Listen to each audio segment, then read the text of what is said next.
एक जंगल में एक तालाब था। उस तालाब में बहुत से जीव रहते थे।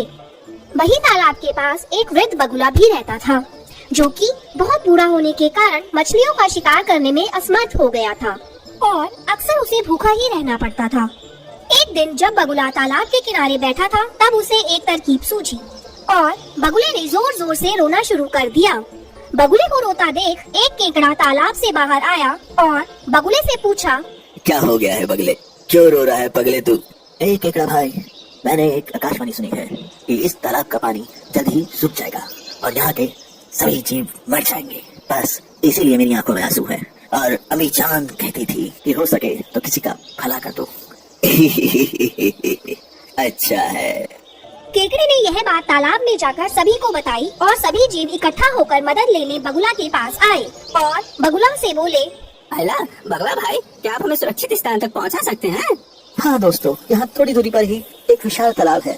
मैं तुम सब लोगों को कुछ ही दिनों में वहाँ पहुँचा दूंगा। सभी जीव मान गए। बगुला एक एक करके मछलियों को ले जाता और उन्हें एक चट्टान पर ले जा करके खा जाता। अब बगुला बहुत खुश था, क्योंकि उसे बिना किसी मेहनत के उसका भोजन मिल रहा था। यह सब कुछ दिन चलता रहा। फिर एक दिन केकड़े की जाने की बारी आई। केकड़ा बगुले की पीठ पर बैठ गया और बगुला भी उड़ चला।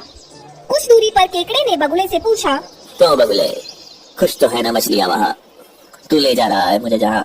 बगुला सोचने लगा कि अब इसे सब सच बता ही देता हूँ, क्योंकि इसे भी अब मैं खाने ही वाला हूँ।